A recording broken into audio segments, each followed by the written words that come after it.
무허가 건물 월세 살았는데 철거비를 내라고요? 안녕하세요. 버딩미, 당신이 판사라면 입니다. 오늘 제가 들고 온 사건은요, 단순히 억울한 세입자 이야기가 아닙니다. 성실하게 월세를 내고 직원까지 고용해서 열심히 사업을 꾸려가던 사람에게 어느 날 갑자기 날아온 청구서 한 장, 금액은 무려 2,800만 원, 그것도 본인이 만들지도 않은 불법 건물을 부수는 비용이었습니다. 여러분이라면 이 돈 내시겠습니까? 2019년 3월 인천 부평구 39살 김민수 씨는 역세권의 30평짜리 사무실을 월세 180만 원에 구했습니다. 부동산 중개소는 임대인이 급하게 내놓은 매물이라며 빨리 결정하라고 재촉했고, 민수 씨는 그날 바로 보증금 5천만 원을 송금하고 계약서에 도장을 찍었죠. 사무실은 깨끗했어요. 벽지는 새 것이었고 화장실도 2개나 됐습니다. 민수 씨는 이곳에 작은 디자인 스튜디오를 차렸어요. 직원 4명을 고용했고 매달 180만 원을 하루도 밀리지 않고 납부했습니다. 임대인 박영호 씨는 가끔 전화로 안부를 물으며 좋은 세입자를 만나 다행이라고 말했고요. 민수 씨는 이곳에서 최소 5년은 일할 계획이었습니다. 그런데 2021년 11월 어느 날 사무실 문이 두드려졌습니다.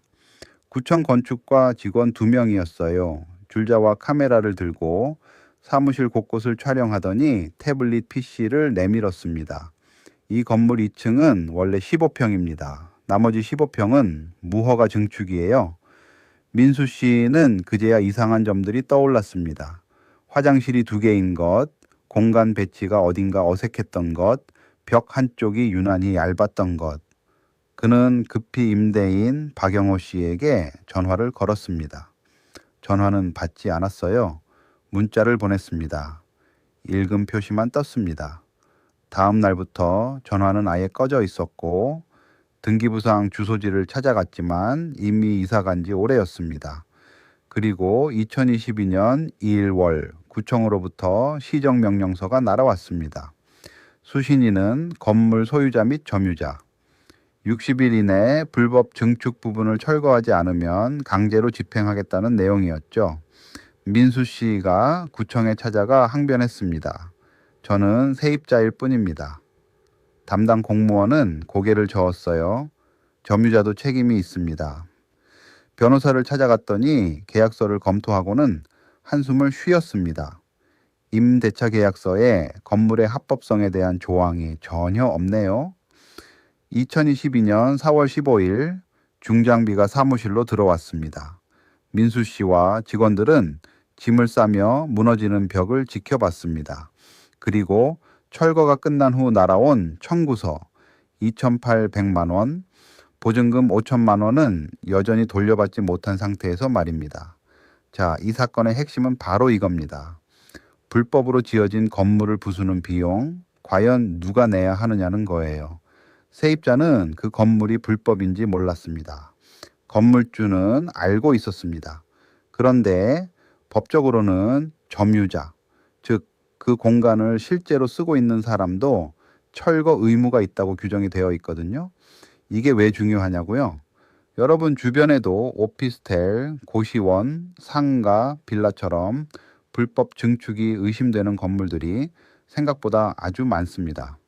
나도 모르는 사이에 불법 건물의 세입자가 되어 있을 수 있다는 이야기죠. 자, 양측의 이야기를 들어볼까요? 먼저 민수 씨 입장입니다. 그는 계약할 때 건물이 합법적이라고 믿었습니다. 임대인 박영호 씨는 불법 증축 사실을 단 한마디도 언급하지 않았고요.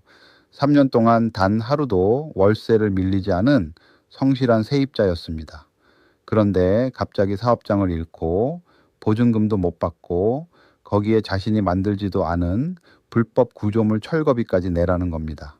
누가 들어도 억울하죠. 반면 박영호 씨 측 변호인의 주장도 들어봐야 합니다. 건축물 대장은 누구나 열람할 수 있는 공개된 정보입니다. 원고가 계약 전에 확인하지 않은 것은 원고의 과실입니다.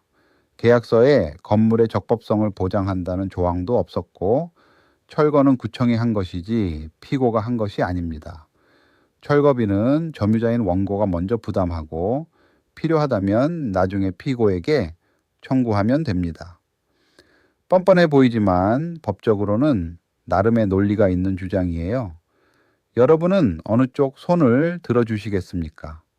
계약 전에 건축물 대장까지 직접 확인하지 않은 세입자에게도 책임이 있을까요? 아니면 알면서도 숨긴 건물주가 모든 책임을 져야 할까요? 지금 버딩미 블로그에서 직접 투표해 보실 수 있습니다.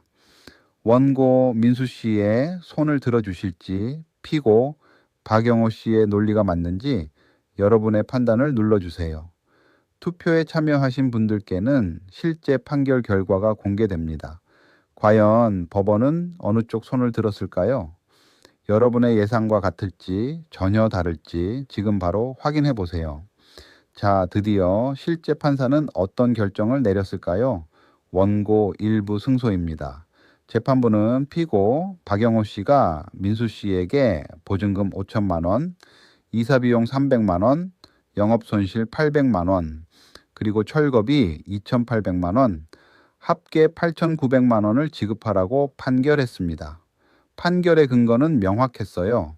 민법 제623조는 임대인이 목적물을 사용 수익에 필요한 상태로 유지해야 할 의무를 규정하고 있습니다. 쉽게 말해 세입자가 법적으로 문제없이 쓸 수 있는 상태로 공간을 제공해야 한다는 거예요. 불법 증축 건물은 그 의무를 애초에 위반한 겁니다. 피고 측이 주장한 건축물 대장은 공개 정보라는 논리에 대해서도 재판부는 단호하게 거절했습니다. 일반인이 임대차 계약 전에 구청을 찾아가거나 인터넷으로 건축물 대장을 열람하는 것은 통상적인 거래 관행이 아니라는 거죠. 오히려 건물의 법적 하자를 알고 있던 임대인이 먼저 고지해야 할 의무가 있다는 겁니다. 그리고 박영호 씨는 이미 2017년에도 구청으로부터 시정명령을 받은 이력이 있었어요. 알면서도 숨긴 겁니다.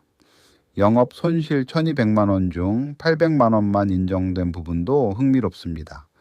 재판부는 원고가 3개월 내에 다른 사무실을 구할 수 있었을 것으로 보고 그 이상의 손해는 원고가 충분히 줄일 수 있었다고 판단했어요. 법은 피해자도 스스로 피해를 최소화하려는 노력을 해야 한다고 보거든요. 판결문 말미에 재판부는 이런 말을 남겼습니다. 임대차 시장에서 정보와 지식의 불균형은 명백하다. 임대인은 건물에 대한 모든 정보를 알고 있지만 임차인은 외관과 임대인의 설명에 의존할 수밖에 없다. 법은 이러한 불균형을 시정하기 위해 임대인에게 더 높은 주의 의무를 부과한다. 판사의 언어가 이렇게 따뜻하게 느껴진 적이 있었던가요? 이 판례가 우리 일상에 주는 교훈은 정말 실용적입니다. 알아두면 반드시 도움이 됩니다. 첫째, 임대차 계약 전에 건축물 대장을 꼭 확인하세요. 요즘은 정부24 앱에서 무료로 열람 가능합니다. 등기부등본과 건축물 대장이 다른지 확인하는 것만으로도 불법 증축 여부를 걸러낼 수 있어요. 둘째, 계약서에 임대인은 목적물이 관련 법령을 준수한 적법한 건축물임을 보증한다는 문구를 넣으세요. 이 한 줄이 나중에 수천만 원을 지킬 수 있습니다. 셋째, 임대인이 연락 두절되는 상황에 대비해서 계약할 때부터 임대인의 실제 거주지나 직장을 메모해두는 습관을 들이세요. 법적 분쟁이 생겼을 때 상대방을 찾을 수 없으면 소송 자체가 매우 복잡해집니다. 당신이라면 어떤 판결을 내리셨을까요? 세입자의 손을 들어주셨나요? 아니면 건물주의 논리가 더 설득력 있으셨나요? 오늘 버딩미가 좋으셨다면 구독과 공유로 주변의 소중한 분들께도 알려주세요. 법은 어렵지 않습니다. 알고 있으면 지킬 수 있고 지킬 수 있으면 억울하지 않습니다. 다음 판례에서 만나요.